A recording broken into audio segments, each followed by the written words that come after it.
David, let's keep rolling. What's number 3? So number 3, I hesitate. I wouldn't say call it just walk out. It's more about the right sizing of autonomous checkout. Frictionless. I think you said that. There isn't a silver bullet. There isn't a single silver bullet for all. Recently, Made Press, Wegmans decided to discontinue their self-checkout app, right? And they were saying, or there were assumptions that it was due to, possibly a lot of shrink or shoplifting, as we call in the industry.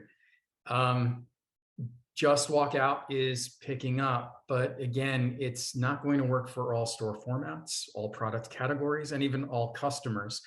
And so I think what we're going to see is this right sizing for the right solution for the right product for the right customer.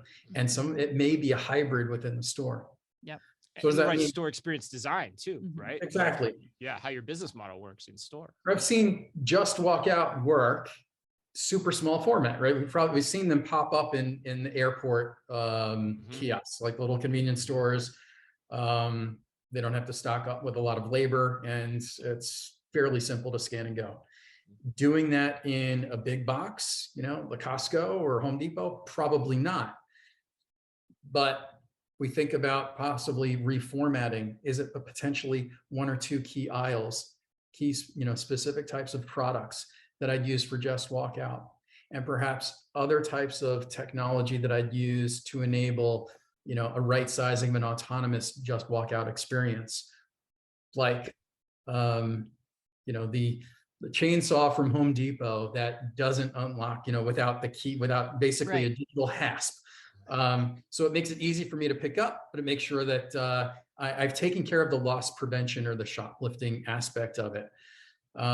So I think it's going to be a mix between whether I drop things in my basket, whether it's customers who want to do a kind of a scan at the end of the shopping trip, which even now, starting to hear some grumblings that even that becomes a little bit of a challenge. Like, I'm not an employee of the store. Why should I feel like I have to do that? So I think it's going to be a mix. The other part of it is we want to make sure that we still have that surprise and delight experience in the store.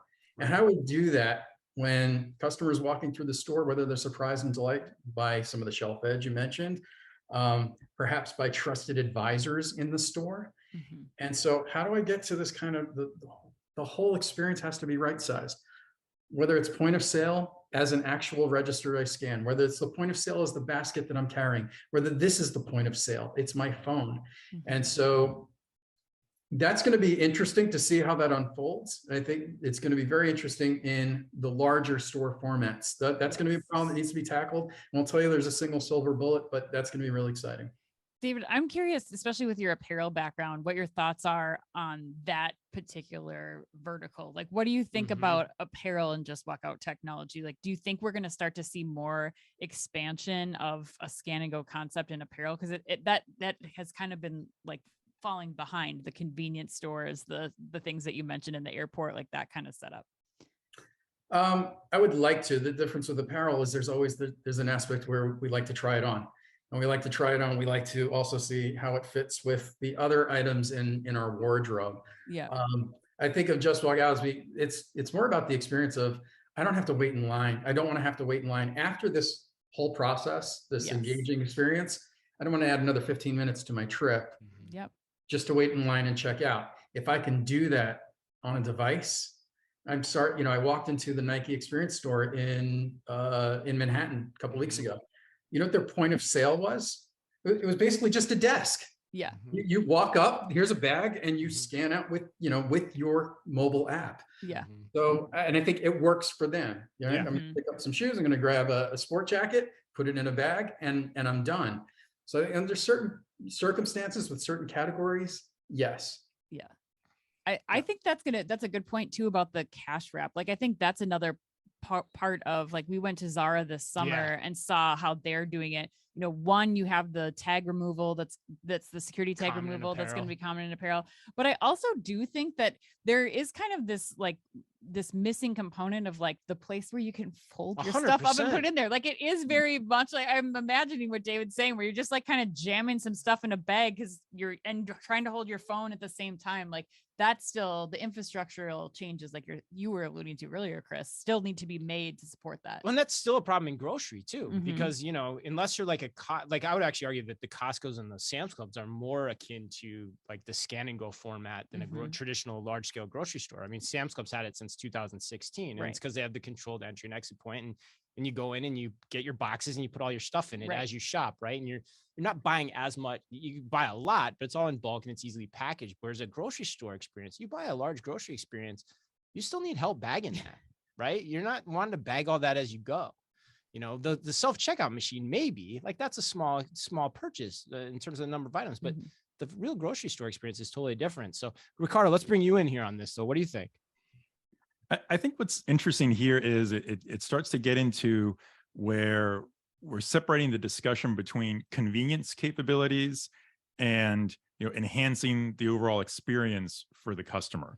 So when we first think about all these kind of automated checkout and just walkout type technology, it was all 100% about convenience, right? Because what's more convenient than just not having to do anything to check out and walking out? That's the ultimate convenience. But that's not always what you need. Kind of like the discussion we just had, right? Whether it's in a large grocery format or like a Costco or a Sam's Club, that's not necessarily the convenience a customer needs. The convenience you might need actually requires people a lot of the time in a different capacity.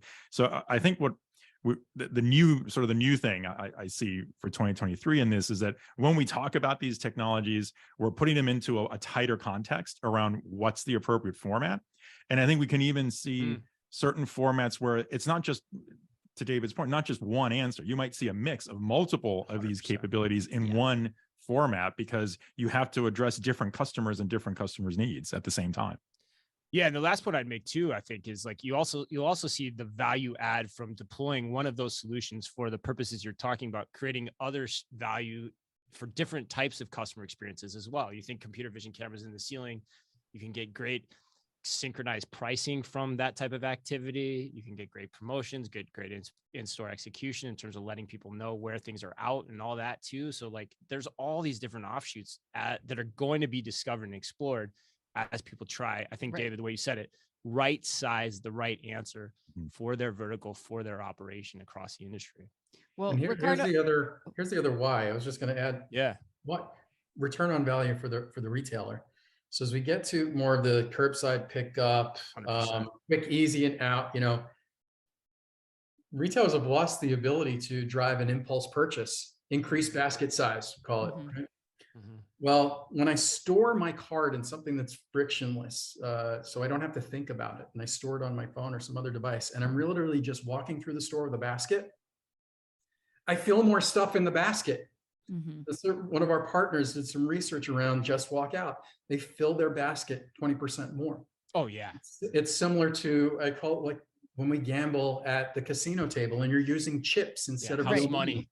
You spend more, you bet more when it doesn't feel like it's real. Yeah. And so if the entire store becomes the impulse aisle, imagine how much value can be recaptured by retailers.